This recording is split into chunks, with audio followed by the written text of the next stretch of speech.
Question number 28 अब हम करने वाले हैं। और बेसिक कॉन्सेप्ट सभी अच्छे से समझ चुके हैं, हाँ या नहीं? तो इसीलिए क्वेश्चनों को सिर्फ देखो और मेंटली ये सोचने की कोशिश करो कि मैं कर रहा हूं, है ना। मैं यानी आप कर रहे हैं, यहां पर मैं कर रहा हूं। 28वां क्वेश्चन कहेंगे कि किसी परिवार में पिता ने 4,410 रुपए को अपने 3 पुत्रों में 3, 7 और 8 के अनुपात में क्या करना है? बांटना है। तो हमें यहाँ पर तीनों का अनुपात दिया हुआ है और तीनों का ही योग दिया हुआ है, यानी कि ये 4,410 रुपए ही तीनों में बटेंगे। बोलो हाँ। अनुपात बड़े से छोटे के अनुसार है, यानी कि हमें यहाँ यह भी बताया गया है कि हम तो कह सकते कि सर तीनों में पुत्रों में कौन बड़ा है और कौन छोटा, हमको क्या पता चलेगा? तो बड़े से छोटा, यानी कि यहाँ पर बड़ा है, फिर उससे छोटा और फिर ये सबसे छोटा, बड़े से छोटे के रूप में यह अनुपात दिया गया है। तो सबसे छोटे पुत्र के हिस्से में कितनी राशि आएगी, यानी कि हमें इस 8 का वैल्यू पता करना है। तो यहां पर हम क्या कहेंगे? तेरे वाला योग बराबर मेरे वाला। तो ये तीनों अनुपातों को हम जोड़ते हैं, तो 7 और 3 10 और 8 18। 18 का जो अनुपात हो जाएगा वो हो जाएगा 4410। सही बात है कि नहीं? हम इसे काट देंगे, 18 एकम 18, 18 दूनी 36, तो बचा कितना? 8, 8 बचा, यानी कि 18, 18 चौक 72, बच गया 9, 18 पंजे 90, यानी हमें एक का वैल्यू पता चल गया 245। हमसे पूछा गया कि सबसे छोटे को, तो सबसे छोटा 8 के अनुपात में है, यानी हमें 8 की वैल्यू चाहिए। बोलो हाँ। तो हम कहेंगे कि 245 गुणा में क्या हो गया? 8। 245 गुणा में क्या हो गया? 8। अब गुणा कर दीजिए, 8 पंजे 40, हासिल का आ गया 4, है ना। और 8 चौक 32 और 4 36 की 6, हासिल का आ गया 3, 8 दूनी 16 और 3 1960 रुपए मिलने चाहिए, जो कि बी ऑप्शन पे दिया गया है। सही बात है कि नहीं?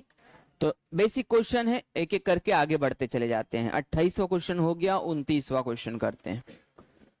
इतनी अच्छी कमांड कर लेनी है प्रैक्टिस के आधार पर। ध्यान देना है कि सबसे पहले हम क्या करते हैं हमेशा, मैंने क्या कहा? पेड़ काटना है तो सबसे पहले कुल्हाड़ी की क्या बनाइए? धार बनाइए।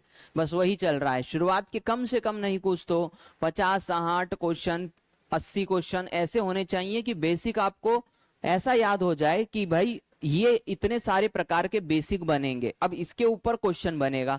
तो यही हमारा पैटर्न है। 952 रुपए को एबीसी में 33, 18 और 13 के अनुपात में विभक्त कीजिए कि ए बी सी का भाग क्या होगा, यानी ए का, बी का और सी का अलग अलग भाग पूछा गया है। बोलो हाँ। तो हम कहेंगे कि भैया ये 952 ये रहा। बोलो हाँ। इसके बाद में हम कहेंगे कि क्योंकि ये तीनों अनुपात जो है इसी राशि के हैं, इसीलिए कहेंगे तेरे वाला योग बराबर मेरे। तो इन तीनों अनुपातों को जोड़ते हैं, 3 और 8 11, 11 और 3 14 की 4, हासिल का 1, 1 और 1 2, 2 और 3 5 और 1 6, यानी 64 का अनुपात किसके बराबर आ गया है? 900। अब ये 16 से कटना चाहिए। किससे कटना चाहिए? 16 से। चेक करके देख लेते हैं। तो 16 से काटेगा तो 16 चौक 64, 16 से काटे तो 16 पंजे 16 पंजे 80, बचा कितना? 15। नहीं कट रहा है। इस क्वेश्चन में हमेशा गलती निकलती है, कहीं ना कहीं ये थोड़ा सा एरो, ये रेशियो में गड़बड़ आएगी, इसकी वजह से ये नहीं कट रहा है। समझ में आ गया? तो इसका कुछ गड़बड़ घोटाला तो जाएगा। 4 से कट रहा था क्या? 4 से कटने का 16 बार, 4 से कट रहा है 16 बार, 4 से कट रहा है 4 दूनी 8, बच गया 1, 4 तिया 12, 4 8 32। अब देखो ये 4 से कट रहा है तो ये 4 से नहीं कट रहा है, इसका मतलब कि अनुपात में क्या है? झोल। ये क्वेश्चन थोड़ा सा गड़बड़ है, इसको छोड़ देते हैं हम लोग। आ रहा है समझ में? इसके अंदर करेक्शन इस बार भी नहीं हो पाया, कोई बात नहीं। 30 यानी कि 30वां क्वेश्चन देखते हैं हम। 30वां क्वेश्चन क्या है? चलो चेक करते हैं। अच्छा, ऐसा नहीं कि इस क्वेश्चन ने हमको कुछ सिखाया नहीं, इस क्वेश्चन ने हमें एक चीज सिखाई है। अभी समझना मेरी बात को। इस क्वेश्चन ने हमें कुछ चीज सिखाई है कि इसे हमने छोड़ क्यों दिया, क्योंकि इसके अनुपात पूरे कट नहीं रहे थे। बोलो हाँ। इसका मतलब कि जो बराबरी का संबंध है वो हमेशा होना चाहिए, इधर की राशि पूरी पूरी इधर से कटनी चाहिए। अरे आया कि नहीं समझ? ये एक बेसिक कॉन्सेप्ट हमको इस क्वेश्चन ने सिखाया। ये नहीं कटा लेकिन चलो कुछ सिखा के गया। तो बोले ये काम कहाँ आएगा? जब हम 50वां या 55वां क्वेश्चन करेंगे ना, लगभग लगभग संख्या बत ढूंढना, बता रहा हूं लगभग, तो वहां पर हमको ये कॉन्सेप्ट काम आएगा। चलो आगे बढ़ते हैं। क्वेश्चन है, एक निश्चित राशि 4,500 रुपए को ए बी सी में 4, 3 और 2 के अनुपात में क्या करा है, बांटा जाता है। तो ए और सी के हिस्सों में क्या पूछा गया है, अंतर। ये अनुपात टाइप हो गया है, इसको हम अनुपात की जगह कॉमा लगा देंगे। ए और सी के हिस्सों में क्या पूछा गया है, अंतर पूछा गया है। देखिए ये जो 4,500 रुपए की राशि है, ये सभी का योग है क्या? यस। क्यों है? क्योंकि 4,500 रुपए को इस अनुपात में बांटा गया, तीनों के अनुपात में। तो हम तीनों का योग कर देंगे 4,500 के बराबर। तो 4, 3, 7 और 2 9, यानी 9 का अनुपात 4,500। 9 एकम 9, 9 45। ये देखिए पूरा कटा कि नहीं कटा, यानी एक का वैल्यू हमको पता चल गया। अब हमसे पूछा क्या गया है, ए और सी में अंतर। तो यहां पर देखिए ए ये रहा, बोलो हाँ, और सी ये रहा, बोलो हाँ। तो इनके अनुपातों में अंतर कितने का है, 2 का। तो एक का अनुपात 500, तो 2 का अनुपात, सही बात है कि नहीं? बस सिंपल सी बात है, इसमें 2 का गुणा कर दिया तो हमारा आंसर आ गया 1,000। ज्यादा बारीक में जाने की जरूरत तो नहीं है, सबको समझ में आ गया है। चलो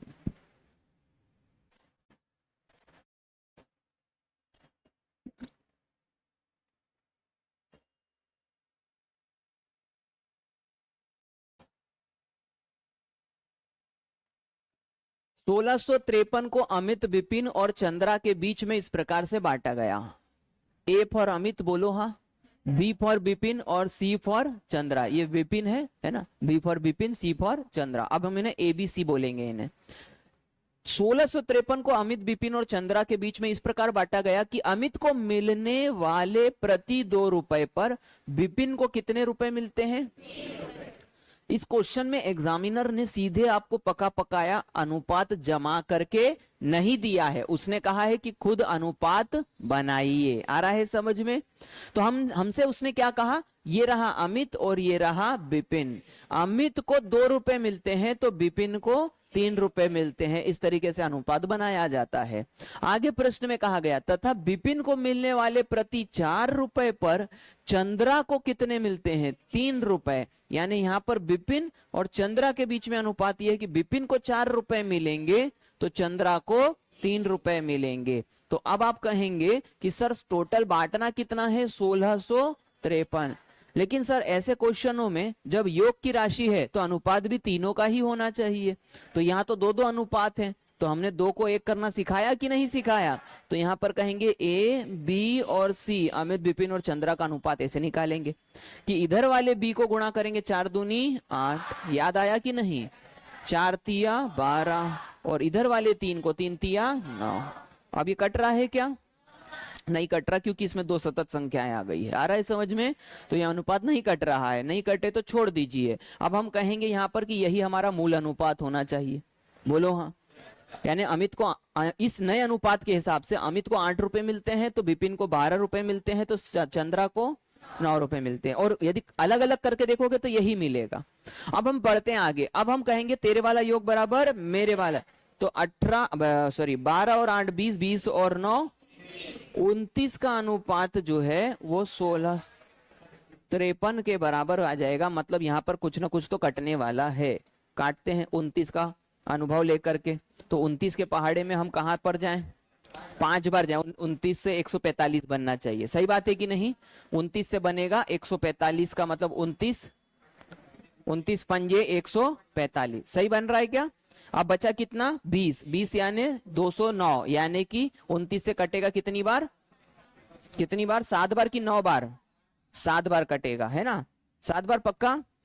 हाँ नामी साथी, ठीक है। तो 1 का अनुपात किसका हो गया, 57। 1 का अनुपात किसके बराबर आ गया, 57। अब आपसे पूछा क्या गया था, तो इसमें अमित का हिस्सा कितना होगा? अमित का हिस्सा क्या अनुपात में है, 8 के। तो इसमें कितने का गुणा कर देंगे, 8 का। तो 8 का गुणा करेंगे, 8 7 56 हासिल का 5, 8 पंजे 40, 40 और 5 45, यानी कि 400 दिख रहा है। तो ध्यान देना है अपने को इस बात पे कि कभी कभी वो सीधे अनुपात नहीं देगा तो हमको अनुपात बनाना पड़ेगा। इसीलिए हमने ये सब छोटी छोटी चीजें सीख ली थी। अब समझ में आ रहा है बेसिक क्यों कर रहे हैं? पहले हर चीज का बेसिक, और ज्यादा से ज्यादा क्वेश्चन करके मैं आपको बेसिक को इस्तेमाल कैसे करना है ये मैं समझाऊंगा। बहुत सी बार ऐसा होता है कि हम कहीं ना कहीं ऊब जाते हैं कि अरे यार ये क्वेश्चन हो गए, लेकिन बात ये नहीं है कि आप उस चीज को समझें कि अरे ये तो हो गया है, वो कहाँ कहाँ कैसे इस्तेमाल हो रहा है, उसी से क्वेश्चन बड़े वाले भी आपसे आसानी से बन जाएंगे। समझ में आ रहा है? चलो बेटा सब जागते रहना है, किसी को मैंने पकड़ लिया ना तो आज उसका जयंती मना दूंगा मैं। आ रहा है समझ में? हाँ, 1470 को ABC में इस प्रकार वितरित किया गया। आ रहा है समझ में? हाँ, आवाज सबकी आनी चाहिए। इस प्रकार से वितरित किया गया कि प्रत्येक के भाग में से 50 रुपए कम करने पर इन भागों का अनुपात 1:3:2 है। तो C के द्वारा प्राप्त धन कितना है, भाषा को समझना है। भाषा क्या कहते हैं? बॉटल रख दो बेटा, बॉटल नीचे रख दो, उसको मत पकड़ के बैठे रहो। ध्यान देना, क्या कहा? 1470 बांटने थे। कितने बांटने थे? 1470 बांटने थे, लेकिन बांटे हैं 1470 में से, लेकिन पहले 50 रुपया निकाल लिया गया। ये लिख रहा है ना, प्रत्येक के भाग में से 50-50 कम करने के बाद जो अनुपात आया है वो कितना है? 1:3:। मतलब कि ये अनुपात इस राशि का नहीं है। पहली बात तो ये प्रश्न कह रहा है, क्योंकि उसने भाषा क्या कही वो समझ गए होगे अब, कि 50 रुपए लेने के बाद इन भागों का अनुपात इतना है। अब कोई व्यक्ति यदि नशे में होता और वो बोलता तेरे वाला योग बराबर मेरे वाला योग, तो वो कहीं तो पहुंचता। अब वो पहुंचता कहां और कहां से भ्रम पैदा होता है ये अब आपको बताऊंगा। समझ में आ गया? तो सबसे पहले तो हम क्वेश्चन को सही करेंगे। यहां से 150 रुपए निपटा दीजिए, क्योंकि 50 रुपए सब में से लिए गए हैं तो 150 रुपया हो गया। तो यहां पर बचा कितना? 1320। मतलब ये है वो राशि जिसका ये अनुपात है। तो यहां से हम कहेंगे तेरे वाला योग बराबर मेरे वाला। तो यहां पर हम ये कहेंगे भैया कि सिंपल सी बात है, 1320 रुपया जो राशि होगा वो 6 के अनुपात के बराबर होगा। बात समझ में आ रहा है? अब ध्यान देना है, यहां पर फिर प्रश्न कहेंगे 6 कम 6, 6 दूनी 12, 6 दूनी 12, 1 का अनुपात किसके बराबर? प्रश्न में पूछा गया कि C का हिस्सा बताइए। C किस अनुपात में है? 2 के अनुपात में। तो 1 का अनुपात इतना, तो 2 का अनुपात 2 गुणा 220 यानी 400। आ रहा है कि नहीं समझ में? तो आंसर क्या आ गया? 440। अब मैं क्या बताना चाह रहा था वो समझ लो। तेरे वाला योग बराबर मेरे वाला योग, आपने क्वेश्चन को समझा नहीं और कहा कि भैया योग की राशि दी है और ये दिया हुआ है, तो एक काम करते हैं, ये 6 और कितना हो गया? 6 का अनुपात किसके बराबर? 1470 के बराबर। फिर आप इसको काटते तो 6 एकम 6 और 6 एकम 6, 6 दूनी 12, बच गया कितना? 2 है ना, 6 चौक 24, 6 पंजे 30, 1 का अनुपात कितना आ गया? 200 पे। तो 2 का अनुपात कितना आ जाएगा? 490। आ रहा है समझ में? अभी रुक तो जाओ बेटा, और भगवान न करे यहां पर 400 की जगह 490 लिखा होता तो कौन इतना दिमाग लगाता है? सही बात है कि नहीं? जब तक बताया ना जाए कौन इतना दिमाग लगाता है? बात समझ में आ गया कि नहीं? बच्चों को ये कहा जाता है कि बेटा ऐसा मत करो, फिर उन्हें मार पड़ती है, तब पता चलता है कि ये नहीं करना चाहिए। वैसे ही यदि हमको कोई बताएगा नहीं कि ये नहीं किया जाए, क्योंकि क्वेश्चन के हिसाब से जो है ये सही जवाब है। क्लियर? समझ में आ गया? अब एक और क्वेश्चन आता है जिसमें 490 ही ऑप्शन आएगा। तर्क समझना क्या बता रहा हूं। ये क्वेश्चन नहीं आया, ये ऑप्शन नहीं आया, ये ऑप्शन आया भी 440 लेकिन 490 भी आया। तो 490 आंसर आएगा एक जगह पर। आ रहा है कि नहीं समझ में? ये भी आया है प्रश्न कि वो एग्जामिनर इसको क्या मानता है? सही आंसर मानता है। मतलब सॉल्व तो यहां से करना है और 440 लेके आना है, लेकिन 50 रुपए बाद में फिर जोड़ देना है। तो आंसर क्या आ जाएगा? 490। या तो ऐसे भी आ सकता है। तो बोले सर हम किसको सही माने, कंफ्यूज हो जाएंगे हम तो, इसीलिए अभी सिखा रहा हूं। ध्यान देना मेरी बात को। जब एक समान राशि सबसे ली जाएगी, क्या कहा? एक समान राशि सभी से क्या करी जाएगी? ली जाएगी। जब एक समान राशि सभी से ली जाएगी तो जो अनुपात होता है उस पर कोई फर्क नहीं पड़ता, क्योंकि जो अनुपात हो रहा है उसके साथ सबके साथ एक जैसी बात हो रही है। इसीलिए आप ये वाली मेथड जो है इसको सही मानेंगे। क्यों मानेंगे? क्योंकि एक राशि ही सबके साथ में अलग की जा रही है। बोलो हाँ। तो बोले सर हम ये वाला तरीका कब लगाएंगे? जब राशि को काट करके बची हुई राशि के बराबर में अनुपात निकालना है। यदि इसी प्रश्न में ये कहा जाता कि ए से आप 50 रुपए ले रहे हैं, लेकिन बी से आप 70 रुपए ले रहे हैं और सी से आप 90 रुपए ले रहे हैं, बात समझ में आया कि नहीं, और उसके बाद प्राप्त जो राशि है उसका अनुपात ये है, तब आपको इन सभी राशियों को जोड़ करके घटा करके फिर यही काम करना पड़ता कि अंत में ये 50 रुपए जैसे अपन ने जोड़े हैं वैसे फिर आपको ये बची हुई राशि जिसकी भी पूछी जाती है, यदि सी की पूछी जाती तो अंत में किसको जोड़ते, 90 रुपए को जोड़ते। ये 90 रुपए किससे लिया था? अब दोनों में कंफ्यूज तो नहीं हो गया? यदि एक समान राशि सभी से ली जाएगी तो आप ये सीधे कर सकते हो, 490 वाला आंसर आ जाएगा। और नहीं तो फिर आप कैसे कर सकते हो कि यदि अलग अलग राशि ली जा रही है तो फिर आपको ये वाला मेथड इस्तेमाल करना है। बात समझ में आ रही है? कंफ्यूज तो नहीं हुए? हाँ, तो ये दोनों चीजें मैंने बता दी ताकि एक ही प्रश्न में आपको दोनों चीजें समझ में आ जाए। अगला प्रश्न 33। अच्छा, कंफ्यूजन बना रहे तो, क्योंकि कंफ्यूजन कब बनता है? जब हमारे पास में हमको जो बोला गया उसको हमने सही तरीके से देख नहीं पाए तो कंफ्यूजन बनता है, इसीलिए मेरे से पूछ लेना है। चलो इधर बैठ जाओ आप बेटा, इधर आगे आके बैठ जाओ, ये दीदी अकेले बैठी हुई है। हाँ हाँ, जरा देख लिया करो आगे आजू बाजू का वातावरण, कहाँ जगह है, जबरदस्ती बैठ करके परेशान हो रहे हो। 624 को ए बी सी में क्या करा गया है? इस अनुपात में बांटा गया। इसको समझते हो? ये कौन सा अनुपात होता है? इसका नाम बताया था मैंने, अनुपात में बांटा गया तो सी का भाग क्या होगा? बताओ, इसका नाम बताओ, कोई तो बता दो। हाँ बिल्कुल सही जवाब दिया। क्या कहा? व्युत्क्रमानुपात। भगवान तुम्हारा भला करे, दूसरों की इज्जत संभालने के लिए तुम्हारा सिलेक्शन जल्दी होगा। 1/2, 1/3, 1/4, इसको क्या कहते हैं? व्युत्क्रमानुपात या विलोमानुपात कहते हैं। आ रहा है समझ में?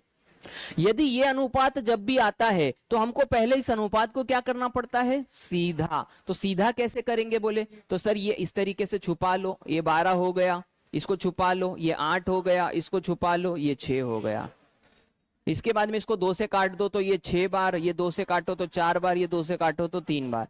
जब छोटी संख्या हो तो आप एलसीएम के चक्कर में ना भी पढ़ोगे तो काम हो जाएगा। आ रहा है समझ में? इस तरीके से कर सकते हो। इसका मतलब कि जो मूल अनुपात है वो है 6:4:3, यानी कि 624 रुपए को एबीसी में 6, 4 और 3 के अनुपात में क्या किया गया है? बांटा गया है। तो हमसे पूछा गया किसका हिस्सा निकालो, तो हम कहेंगे 6 और 4 10 और 3 13। 13 का अनुपात किसके बराबर है? 624 के बराबर है। तो 13 एकम 13, 13 चौक 52 और फिर 13, 13 अट्ठे 104। तो ये हो गया। एक का अनुपात किसके बराबर हो गया? 48। हमसे कहा गया सी का अनुपात। सी का अनुपात किस अनुपात में है? 3 के। तो 3 का अनुपात हो जाएगा 3 गुणा में 48, यानी कि 3 8 24 हासिल का गया 2, 4 तिया 12 और 2 144। तो ये हमारा आंसर आ गया बी, ये जो कि सही आंसर होगा। समझ में आ गया आपको? हाँ या नहीं? रिस्पॉन्स अभी देंगे। और 33वां क्वेश्चन इस तरीके से खत्म हो गया है। अपने समय का इंतजार करो बेटा, सबका मौका आएगा। सबसे मैं एक एक करके खड़ा करके पूछूंगा एक एक चीजें। समझ में आ गया? हाँ, विशुद्ध भाषा में इसे पोस्टमार्टम करना कहेंगे क्लास में। आ रहा है ना समझ में? हाँ, ज्ञान का पोस्टमार्टम होगा। फिर आपको देखते हैं कि कितना आता है और कितना नहीं आता है। तो क्लास ये है किसके लिए? पढ़ने के लिए। पढ़ के आओ और जवाब दो, ठीक है? चलो 34वां कहेंगे, एक ही स्कूल में लड़का और लड़कियों की संख्या का अनुपात 3 अनुपात कितना है? 2 है। सबको सुनाई दे रही है मेरी आवाज? ठीक है। तो मैंने कहा कि प्रश्न में ये कहा कि लड़कों की संख्या लड़कियों से 500 क्या है? ज्यादा का मतलब क्या होता है? अंतर होता है। सही बात है कि नहीं? मतलब यहाँ हमें दिया हुआ है 500, दोनों का क्या दिया है? अंतर। तो हम कहेंगे लड़कियों की संख्या और लड़कों में अनुपात कितना है? 3:2। तो तेरे वाला अंतर बराबर मेरे वाला अंतर, यानी यहाँ 500 की जो राशि होगी वो अनुपात 1 के बराबर होगी, क्योंकि यहाँ पर 3 और 2 के अनुपात का अंतर होगा 1 का अनुपात। तो 1 का अनुपात तो हाथ में ही मिल गया। लड़कियों की संख्या क्या है ये पूछा गया है। तो लड़कियों की संख्या किस अनुपात में है? 2 के अनुपात में। तो 2 का अनुपात किसके बराबर आ गया? बहुत बढ़िया सा सरल क्वेश्चन। इतने प्रैक्टिस करवाने के बाद में क्वेश्चन आपसे बनना चाहिए। तो ये हो गया 1000। आगे बढ़ जाएं। चलिए अगला क्वेश्चन करते हैं, क्वेश्चन नंबर 35। क्वेश्चन नंबर 35 में ये कहा गया है, एक स्कूटर और कार के मूल्यों का अनुपात, स्कूटर और कार के मूल्यों का अनुपात 13:31 है। 13:31 है। यदि स्कूटर का मूल्य कार के मूल्य से 43,650 रुपए क्या है, कम मतलब अंतर, कम मतलब अंतर, यानी 43,650 रुपए अंतर की राशि है। तो अंतर किसका है, इन दोनों का ही अंतर आएगा। तो 31 में से 13 घटाते हैं तो 11 में से 3 गया तो 8 बच गया, और यहाँ 2 में से 1 गया तो 1 बच गया, मतलब 18 का अनुपात हो गया 43,650। किसका मान निकालेंगे, 1 का। 18 एकम 18, 18 दूनी 36, तो बच गया कितना 7, 18 चौक 72, तो बच गया कितना 4, 18 दूनी 36, तो बच गया कितना 9, 18 पंजे 90, यानी 1 का अनुपात आ गया 2425। प्रश्न में क्या कहा गया, तो कार का मूल्य बता। कार किस अनुपात में है, 31 के, तो इसमें 31 का क्या कर देंगे, गुणा। सही बात है कि नहीं। तो ये हो गया 2425, और इसमें हम किसका गुणा करेंगे, 31 है ना, 2425 ना। तो यहाँ पर आ गया 5 एकम 5, 5 एकम 5, तो एक ही ऑप्शन, एक ही नंबर से हमारा आंसर आ गया। दिखा कि नहीं दिखा। तो इस तरीके से क्वेश्चन बनता है, तो इसका आंसर आ जाएगा 75,175। प्रयास करेंगे तो 100% सभी प्रश्न हमसे बन जाएंगे। कोई दिक्कत तो नहीं है इसमें, आगे बढ़ सकता हूं मैं। चलिए आगे बढ़ते हैं। क्वेश्चन नंबर 36 देखते हैं। ए, बी तथा सी की मासिक आय का अनुपात कितना है, 4, 4, 5 और 7। 4, 5 और 7, ये जो है ए बी सी की कौन सी आय है, मासिक आय है। प्रश्न में आगे बढ़ते हैं। प्रश्न में कहा, यदि ए की मासिक आय सी की मासिक आय से 900 रुपए क्या है, कम। यानी यहाँ पर जो अंतर दिया गया है वो किसका है, ए और सी। तो ये रहा ए और ये रहा सी, और ये अंतर है 900 का। तो अभी भी हम वही करेंगे, तेरे वाला अंतर बराबर मेरे, लेकिन यहाँ पर अंतर हम किसका लेंगे, ए और सी का, क्योंकि अंतर यहाँ पर 900 ए और सी का दिया गया। तो 7 में से 4 गया तो 3, यानी कि 3 का अनुपात यदि इतना है तो 1 का अनुपात 300 है। बोलो हाँ। तो हमसे कहा गया बी की वार्षिक आय क्या है, बी की वार्षिक आय क्या है। तो यदि हम बी की वार्षिक आय की बात करें तो ध्यान देना, बी का वैल्यू कितना है 5, तो हम इसके साथ किसका गुणा कर देंगे, 5 का, और आंसर क्या आया हमारा 1500। तो अब ये 1500 को लेके अपन घूमते रहेंगे, तो हम बोलेंगे कि कहीं प्रिंटिंग मिस्टेक तो नहीं हो गया, वहां 15,000 दिख रहा है, मेरा 1500 आ रहा है। फिर अपन ट्राई करेंगे एक बार और, फिर अपन बोलेंगे फिर मेरा 1500 आ रहा है, तो फिर अपन बोलेंगे एग्जामिनर से मिस्टेक हो गया होगा, बेचारा इतने सारे क्वेश्चन बनाता है, अपन तो लगा दो। बस यही वाली बात है। अब बात समझ में आया ना। तो मासिक अनुपात से मासिक आय ही निकलेगी ना भाई, वार्षिक तो नहीं निकल जाएगी। तो इसका मतलब ये जो अनुपात, ये जो राशि आई है ये मासिक आय है। एक महीने में बी कितना कमाता है, 1500। तो वार्षिक के लिए 12 महीने होते हैं, तो इसमें 12 का गुणा करना अपन भूल गए, और 12 15 का गुणा आता है तो 180 आता है, और 2 जीरो पीछे लगते हैं, तो ये हो गया 18,000। तो ये सही आंसर इसका वो आएगा जो शायद शुरुआती स्तर पे स्टूडेंट सोच भी नहीं पाते हैं कि अरे यार ये भी आएगा। तो शब्दों का ध्यान रखना है, पूरा खेल शब्दों का है। कोई दिक्कत इसमें, आगे बढ़ जाएं क्या, ठीक। अगला प्रश्न है 37, देखिए 37 क्या कहता है। एक धनराशि ए बी सी में बांटनी है, बीच में 3, 7 और 5 के अनुपात में क्या करना है, बांटना है। यदि ए और बी के हिस्से का अंतर कितना दिया हुआ है, तो सी का हिस्सा क्या है, बहुत बढ़िया और सरल सा क्वेश्चन है, 3, 7 और 5। ईमानदारी से यदि सिर्फ बोर्ड के ऊपर मेंटली क्वेश्चन करोगे ना, तो देखोगे कि आपका रिवीजन ही हो रहा है और कुछ नहीं। तो इसका मतलब है कि मैं आपके भरोसे भी नहीं हूं। समझ में आ रहा है कि नहीं? समझ में, मैं आपके भरोसे भी नहीं हूं, यहाँ हर काम मैं आपको करवा के दे रहा हूं। और यदि इतना करने के बाद में आपने अपने तरफ से थोड़ा और प्रयास कर लिया तो आप समझ लीजिए कि आपका पेपर पक्का निकल जाएगा। ये ए बी सी का अनुपात दिया हुआ है, आपसे कहा ए और बी का अंतर, ये रहा ए बी और ये सी। आपको अंतर किसका दिया है? ए और बी का। कितना दिया है? 7600। तो आप अंतर भी इन दोनों का ही निकालोगे, है ना, क्योंकि जिसका अंतर दिया है उसी का अंतर अनुपात में भी निकलेगा। 4 एकम 4, 4 नाम 36, 1900। एक का अनुपात किसके बराबर? 19। तो सी का हिस्सा पूछा गया है, तो सी का हिस्सा किसके बराबर? 5 के बराबर। तो हम 5 का गुणा कर देंगे, 19 पंजे 95। तो ये आपका आंसर आ गया 9500। ये आ गया ए ऑप्शन। समझ गए? चलो आगे बढ़ते हैं, अगला क्वेश्चन।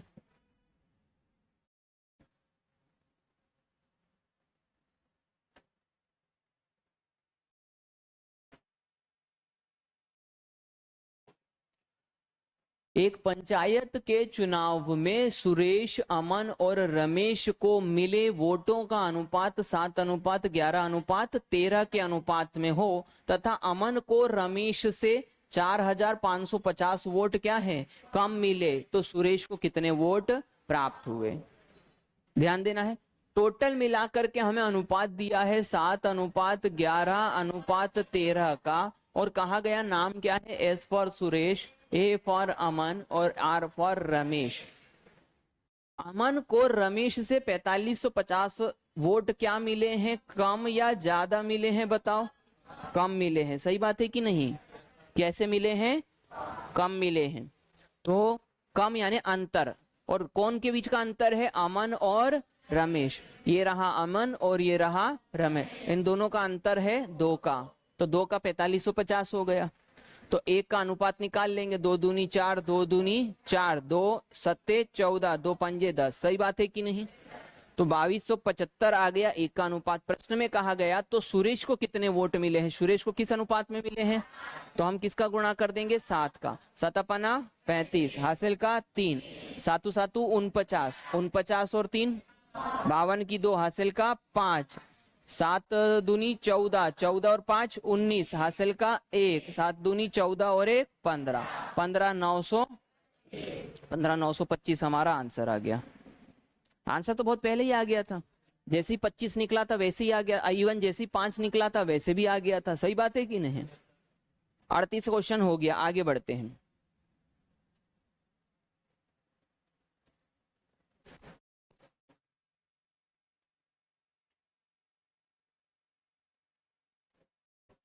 किसी राशि को ए, बी और सी के बीच 2, 5 और 7 के अनुपात में क्या करना है? बांटना है। यदि ए और सी का कुल हिस्सा बी के हिस्से से 800 क्या है? अधिक है, तो ए का हिस्सा कितना होगा? चलो जल्दी से करते हैं। तो A B C, A B और सी के बारे में जानकारी ये है कि 2, 5 और 7 का ये अनुपात आ गया।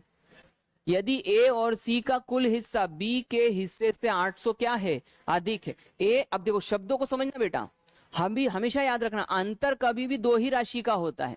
अंतर हमेशा, तो यहां तो बोले सर 3 शब्द दे दिए, इसलिए तो हम कंफ्यूज हो रहे हैं कि ये ए और सी का कुल हिस्सा बी के हिस्से से 800 अधिक है, तो हम अंतर किसका माने सर? तो यहां पर ध्यान दो, उसने सबसे पहले बोला ए और सी का कुल हिस्सा, यानी कि आप ए और सी के अनुपात को जोड़ दो और उसका अंतर किससे निकाल लो? बी से। ये देखो ए और सी का कुल हिस्सा बी के हिस्से से 800 अधिक है। ये भाषा का इस्तेमाल हमको सीखना है। आगे बढ़ जाएं अपन। तो ए का हिस्सा कितना हो, तो सबसे पहले तो ये अंतर निकाल लो। तो ये जो अंतर है, ये जो अंतर दिया हुआ है ना, ये अंतर कितना दिया हुआ है? 8। तो 9 में से 5 गई तो 4, 4 का अनुपात 8। अब समझ में आया 4 कहां से आया? तो 4 एकम 4, 4 दूनी 8, 1 का अनुपात किसके बराबर? 200। तो प्रश्न में बोला ए का हिस्सा बताओ, ए किस अनुपात में है? 2 के। तो 2 का अनुपात किसके बराबर? आ रहा है समझ में बेटा? बहुत बढ़िया। तो ए का अनुपात आ गया 400। Wonderful, 400 answer. डन।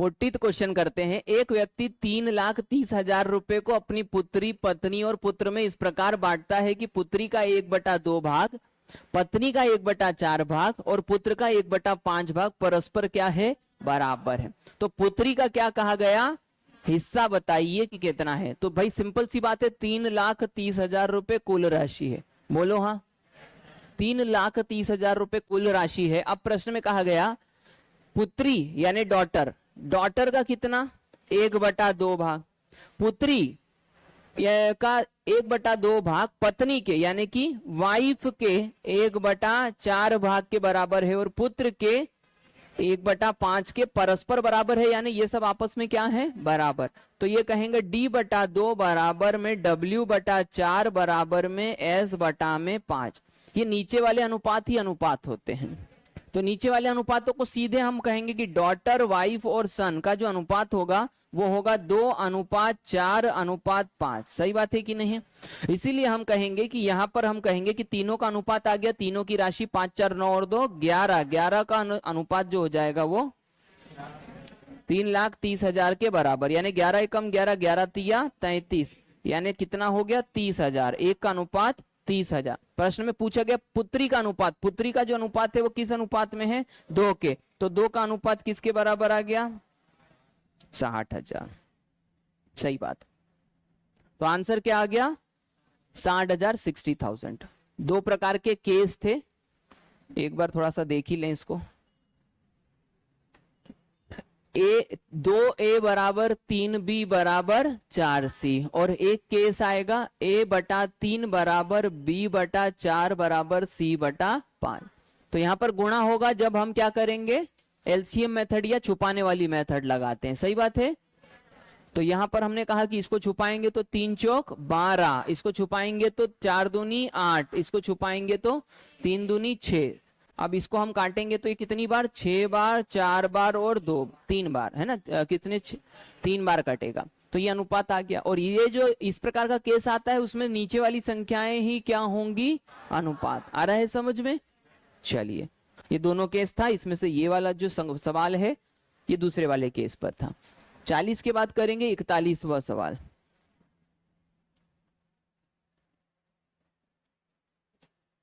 इस क्वेश्चन को करते वक्त थोड़ा सा मैं पहले आपको बेसिक समझा देता हूं, उसके बाद ये क्वेश्चन कर पाएंगे। पहले पढ़ देता हूं ताकि अपन लॉजिक समझ सकें। किसी थैले में रुपए 50 रुपए, 20 रुपए और 5 रुपए के नोटों की संख्या, ये अनुपात दिया है, नोटों की संख्या 4:5:6 के अनुपात में है। बोलो हाँ। यदि इस थैले में कुल मिलाकर के 3,300 रुपए हैं तो उसमें 50 रुपए के नोटों की संख्या क्या है, ऐसा प्रश्न है। अब अपन बैंक जाते हैं तो वो झोला भर के 3,300 रुपए लेके जा रहे हैं, ऐसा समझ के चलो। और उसके अंदर 3 ही प्रकार के नोट हैं, एक 50 रुपए का है, एक 20 रुपए का और एक 5 रुपए का। इतना इमेजिन कर लिया आप लोगों ने। अब आप जब वो झोला लेकर के जाओगे तो झोला लेकर के बैंक में जाओगे तो बैंक में जाने के बाद में क्या करोगे, एक पर्ची भरोगे। बोलो हाँ। तो ये पर्ची वाला सवाल है। ये सवाल कैसा है, पर्ची वाला है। पर्ची के ऊपर लिखा हुआ है 50 रुपए, 20 रुपए और 5 रुपए। आ रहा है समझ में। ऐसी लाइन बनी है और यहां लिखी है नोटों की संख्या और यहां लिखा हुआ है कुल राशि, और उसके बाद में यहां पर फिर एक और कुल लिखा रहता है जो सबसे बनेगा। बोलो हाँ। तो अब यहां पर ये पर्ची, ये वाली जगह खाली रहती है और ये वाली खाली रहती है, ये आप भरते हो। बोलो हाँ।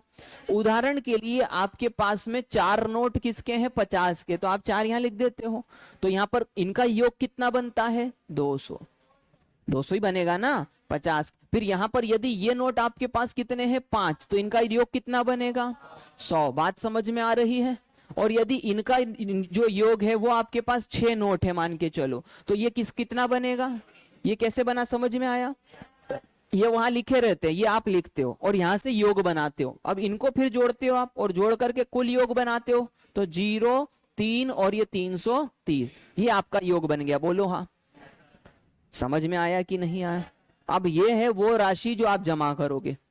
अब आ जाओ क्वेश्चन के ऊपर। क्वेश्चन के ऊपर समझते हैं कि हम या देखो, प्रश्न यही का यही है, बस बात क्या है, वो जो राशि है वो कितनी है, 3,300। और हमारी कितनी निकल के आई, क्योंकि हमारी राशि कहां से निकल रही है, अनुपात से। तो यहां पर आपको ये करना है, तेरे वाला योग बराबर, तो योग 3300 है, लेकिन आपको ये नहीं करना है कि 4 और 5 9 और 6, ऐसा नहीं करना है। तो बोले ऐसा क्यों नहीं? क्योंकि ये किसका अनुपात है, जरा पढ़ के देखो। ये नोटों की संख्या का अनुपात है, और ये क्या है? ये रुपया है। तो कभी भी हमने कोई चीज दोनों बराबर रखी है, नोटों, तेरे वाले नोट बराबर मेरे वाले नोट, तेरे वाला योग बराबर मेरे वाला, अरे आया कि नहीं समझ? तो यहाँ पर नोटों की संख्या और रुपए का अनुपात बराबर नहीं हो सकता। आपको क्या बनाना पड़ेगा? तेरे वाले रुपए बराबर, तो मेरे वाले कहां से बनेंगे? तो वो यही तो बनाए थे अब भी, सही है ना? देखो ना प्रश्न में क्या लिखा हुआ है, 50 रुपए के नोट 4 के अनुपात में है, 20 रुपए के 5 के अनुपात में, 5 रुपए के 6 के। तो यहां से जब अपन ने खेल खेला तो 330 किसका योग आया? अपना वाला, हाँ या नहीं? तो वही का वही यहां पर करेंगे। अब अगली बार ध्यान दो, कैसे करेंगे? 50 रुपए के, 20 रुपए के और 5 रुपए के नोटों की संख्या का अनुपात कितना है? 4:5:6। तो इसको गुणा करते जाएंगे, बोलो हाँ। तो गुणा करेंगे तो ये कितना बनेगा? 200, ये कितना बनेगा? 100, ये कितना बनेगा? 30 रुपए, और ये टोटल कितना बना? तो ये 330 हमारा अनुपात आया, क्योंकि ये अनुपात से बना है। अब हमने कहा कि मेरे वाला योग बराबर, अब ये बराबर कैसे आया? समझ में आ गया? क्योंकि यहां से आपने इसको क्या बना लिया? रुपया। अब ये नोट की संख्या नहीं रह गई, ये बन गया रुपया। तेरे वाले रुपए बराबर, तो ये टोटल साक्षात 10 बार कट रहा है। तो हमसे प्रश्न में कहा गया 50 रुपए के नोटों की संख्या, 50 रुपए के नोटों की संख्या किस अनुपात में है? 4 के। तो यहां पर हमें 4 का अनुपात निकालना है, तो 10 गुणा में 4 बराबर 40 नोट जो हैं वो आपको मिलेंगे, रुपए नहीं, 40 नोट। तो ये आ गया 40। ये समझ में आ गया एकदम? बैंक वाला कॉन्सेप्ट है, अगली बार याद रखना, आप प्रैक्टिस करोगे तो ही ये चीजें बनेगी, वरना कुछ समय के बाद आदमी भूलता चला जाता है। क्वेश्चन बहुत सारे हैं ना। आगे बढ़ सकते हैं क्या? बहुत अच्छे से समझा दिया। 41 के बाद अगला क्वेश्चन देखते हैं, 42वां। भी वही का वही प्रश्न है, लेकिन क्योंकि मैं हर बार 2-3 क्वेश्चन इसलिए लेके आता हूं ताकि आपको पैटर्न समझा सकूं। पैटर्न क्या है देखो, एक थैले में 1 रुपए है और 50 पैसे हैं, और 25 पैसे के सिक्के 5, 9 और 25 के अनुपात में। अब बात समझना, यहां पर कहा गया 1 रुपया है, 50 पैसा है और 25 पैसा है। अब यहां पर बात गड़बड़ा गई, कुछ रुपया है और कुछ पैसा है। हमेशा गणित क्या होता है? जो भी होता है वो सब क्या होना चाहिए? बराबर। तो अब हम यहाँ क्या करते हैं, ये तो 1 रुपया है, तो बोले बहुत अच्छी बात है, इसको 1 रुपया ही रहने दो। ये 50 पैसे को आप आधा रुपया करो, बोलो हाँ। और 25 पैसे को आप 1/4 रुपया करो। गलत तो नहीं करा अपन ने? नहीं सर, 25 पैसा 1/4 रुपया ही तो होता है ना। तो इसका मतलब ये हमारे पास कौन सी राशि आ गई? मूल्य आ गया। नोट क्या कहते हैं इसको? डिनोमिनेशन कहते हैं इसको अंग्रेजी में। अब इसके बाद अनुपात कितना दिया है? तो 1 रुपए का 5, ये आधा रुपया का 9 और ये 25, ये अनुपात आ गया। ये किसका? सिक्कों का अनुपात आ गया। अब हम इनको क्या करते हैं? गुणा करने पर 5 एकम 5, 9/2, 25/4। बोले कट नहीं रहा, नहीं कटने दो, कोई दिक्कत नहीं है, अपन देख लेंगे। आ रहा है समझ में? ये कौन से रुपए आ गए? ये मेरे वाले आ गए, बोलो हाँ। क्योंकि मेरे वाले कहां से आते हैं? अनुपात से। तो मैंने कहा कि सर टोटल मिलाकर के थैले में कुल धन कितना है? 1008 रुपए है। तो मैंने कहा कि 1008 रुपए का जो योग बनेगा वो इनके सबके योग के बराबर होगा, यानी 5 धन 9/2 धन, हाँ या नहीं? ऐसे नंबरों से कभी घबराओ मत, चिंता मत करो, प्रैक्टिस अच्छी करो। तो अब एलसीएम ले लेंगे तो कितना आएगा? 4 आएगा, तो 5, ये तो 2, तो ये 2 गुणा होगा, 2 ऊपर होगा, 9 दूनी, और ये तो 4 ही है, तो 25 बराबर में 1008। अब इनको सबको जोड़ देते हैं, तो 5 और 8 13, 13 की 3 हासिल का 1, 2 और 1 3, 3 और 1 4, 4 और 2 6, 63 बराबर में 1008 गुणा में 4। चलेगा क्या? तो ये 4 उधर लेके चले गए, कोई दिक्कत नहीं इसमें। तो 63 का अनुपात आया किसके बराबर? ये समझ में आ गया आपको?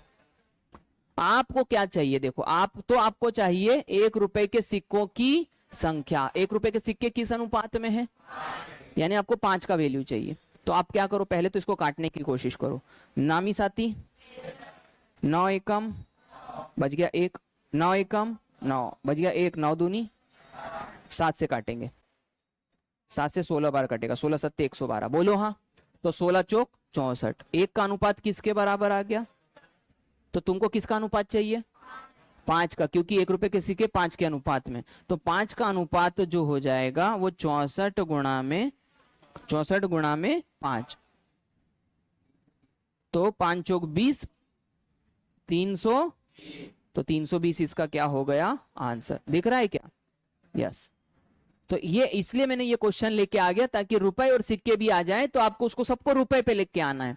जबकि बहुत सारे लोग क्या करते हैं, सर गरीबी पे आओ, सिक्कों पे आओ, सबके सब आ रहा है कि नहीं समझ में, तो फिर वो क्या मान लेते हैं, इसको 100 पैसा मान लो, फिर ये 50 पैसा, फिर 25 पैसा, तो वो क्वेश्चन एकदम फैल जाता है, बड़ा हो जाता है, उसके कैलकुलेशन क्या हो जाते हैं, बहुत बड़े हो जाते हैं, और फिर वो बड़े अपने से संभलते नहीं, फिर इधर 54 गिर रही, उधर 58 गिर रही, कहीं का उधर शून्य छोड़ के आ गया, फिर वो बोलता है अरे सर ये पूरा नहीं आंसर आएगा, आ रहा है ना समझ में। तो ऐसे थोड़ा कॉम्पैक्ट क्वेश्चन होगा तो ज्यादा अच्छा होगा, इसलिए भिन्नों से क्या कर लो, दोस्ती कर लो। क्या कहा मैंने? भिन्नों से दोस्ती कर लो तो ज्यादा अच्छा रहेगा। चलिए हो गया 42 क्वेश्चन, कोई दिक्कत तो नहीं है? चलिए आगे बढ़ते हैं फिर।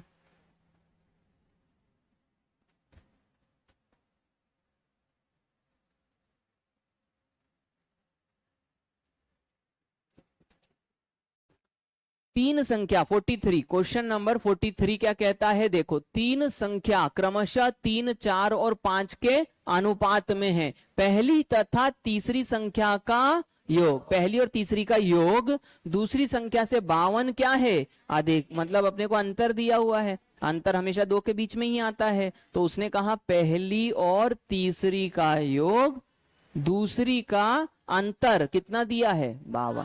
ए बी सी में ए बी सी, ए पहली दूसरी बी है तीसरी सी है, तो पहली और तीसरी का योग दूसरी से अंतर में कितना 52 अधिक है, बोलो हाँ। अब आप इसी को अनुपात में ढाल दो, तो अनुपात ए बी और सी का जो दिया है वो कितना है 3, 4 और 5, तो हम कहेंगे ए और सी का योग यानी 5 और 3 8, माइनस कर देंगे 4 से, तो ये जो अनुपात होगा ये 52 होगा, बोलो हाँ। 4 का अनुपात किसके बराबर 52 के, तो 1 का अनुपात 13 के, 13 चौक 52, बोलो हाँ। तो सबसे बड़ी संख्या क्या है इनमें, सबसे बड़ा कौन, 5 यानी सी, तो 5 का अनुपात 13 पंजे, बहुत अच्छे।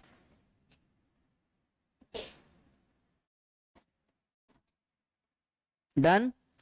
तो ये हो गए आपके 43 क्वेश्चन, आज के लिए काफी है।